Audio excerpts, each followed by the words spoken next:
Welcome back to East Coast Wagering. We're a couple days away from the 147th running of the Preakness Stakes at Pimlico Racecourse. Right now the field stands at 9 after the post position draw after the last minute edition of Fenwick.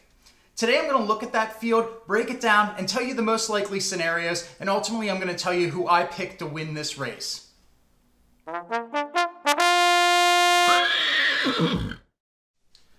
Let's start with the likely post-time favorite in Epicenter, who's on morning line of 6-5 coming out of the 8 post. You can see here he finished second in the Kentucky Derby as the post-time favorite.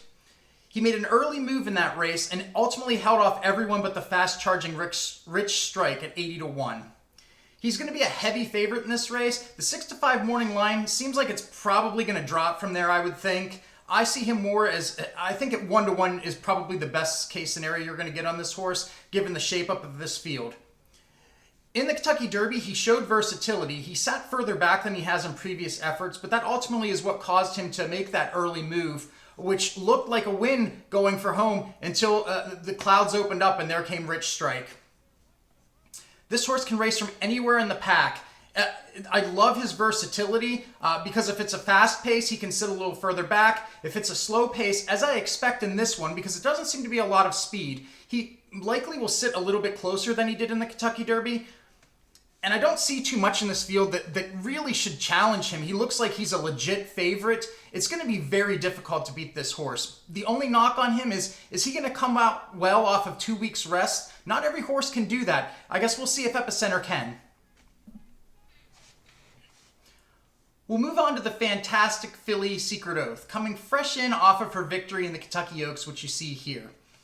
In that effort, she sat off the pace that was very quick and closed into it for the triumph.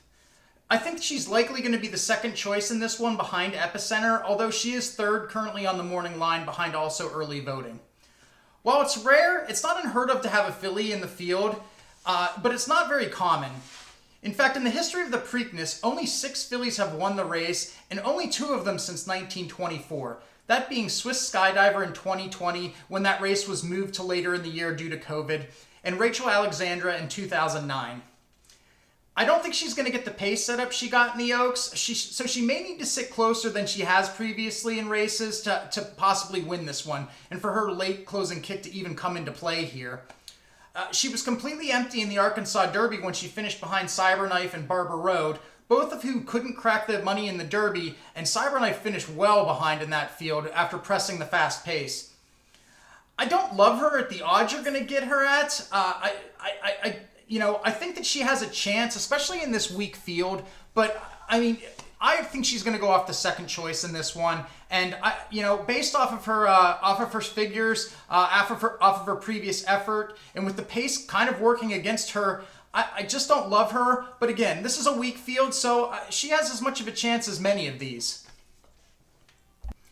The horse that's likely to set the pace in this one is Early Voting, coming out of the 5 post. You can see him here in his Wood Memorial effort, where he ultimately finished second behind only Mo Donegal, who caught him in the final strides.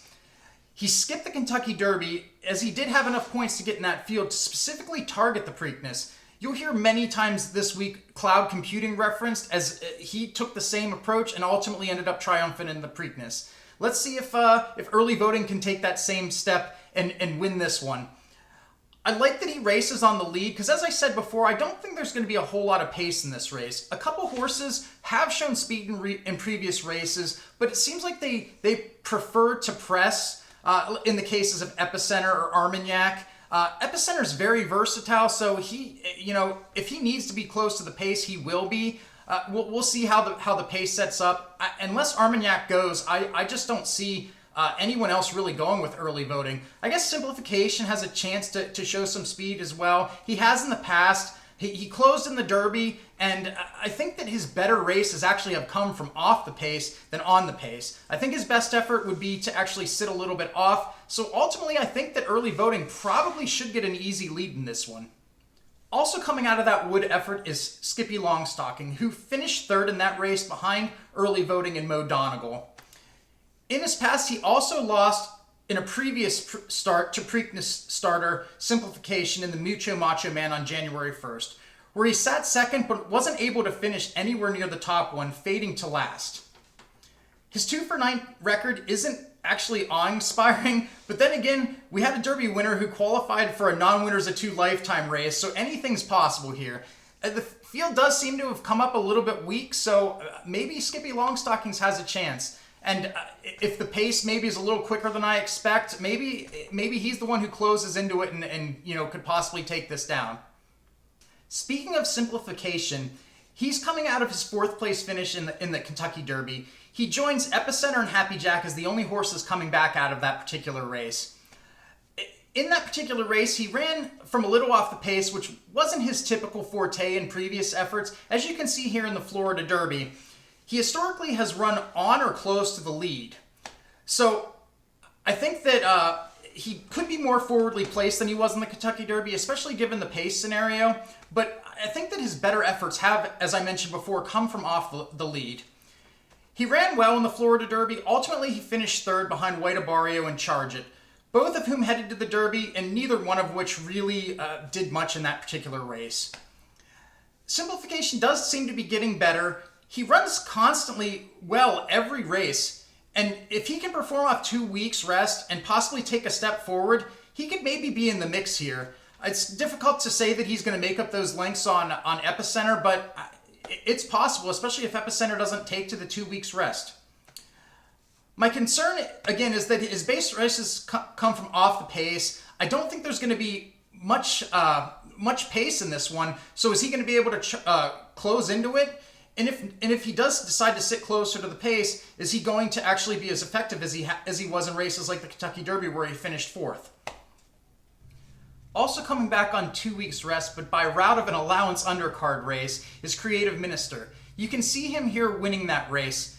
In that one, he sat off the pace and rode the rail until the stretch, where he tipped out and ultimately prevailed by running down the leaders.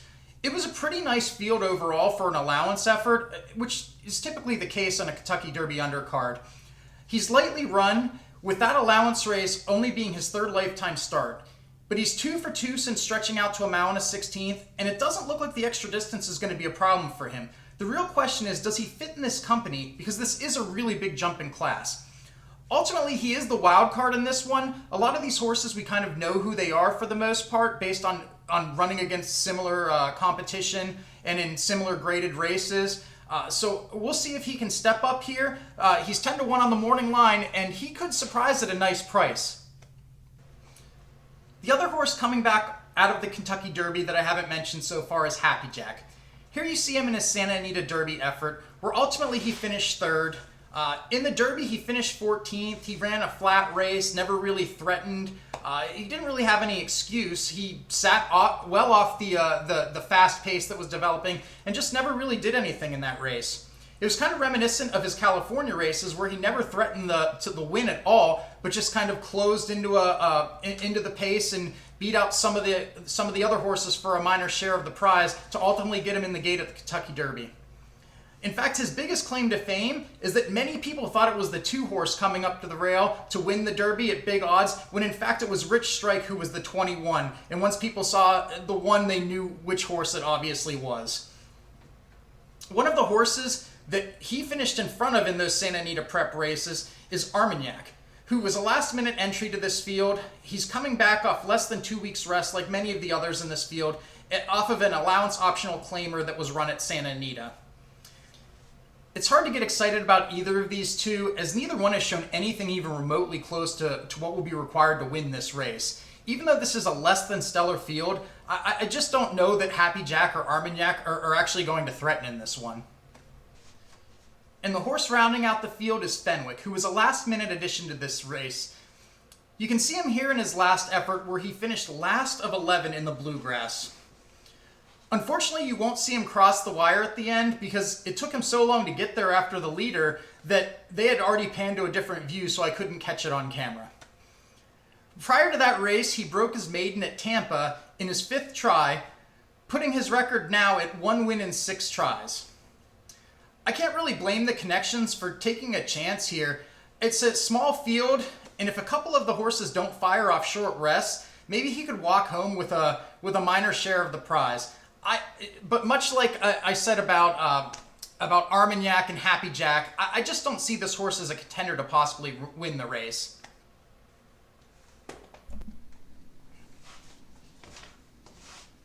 And the final verdict is, I just don't see anyone beating Epicenter in this one. He's a deserved short price morning line favorite, and I think he's actually going to come in under that. I just don't see anyone in this field that has his talent level. If he can wheel back off of 2 weeks rest, I just don't see any of these beating him.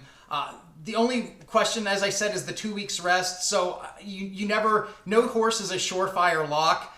The other horse that I kind of like a little bit is Early Voting. As I said before, I think he's going to get an easy lead. He's coming in fresh. This was his initial target. He skipped the Derby on purpose to run specifically in this race.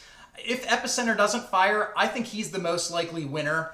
I'm going to bet this Epicenter on top, Early Voting second, and I'll throw Secret Oath and Creative Minister underneath. I'll round out my superfectas with Simplification and Skippy Longstocking. The other horses, I just don't like here. I don't think they have very much of a chance. Maybe I'll throw Armagnac in there because he does look like maybe he'll be sitting second and maybe just no one wants to go and he'll, clump in there in fourth or something. But that's probably the way that I'm going to structure my bets. I'll break down the rest of the Preakness card and give my selections in another video later this week. Like and subscribe to my channel so you can see that in other videos that I post in the future. My name is Jeremy Pielmeyer, and this is East Coast Wagering. Thank you for watching my video, and I'll see you again soon.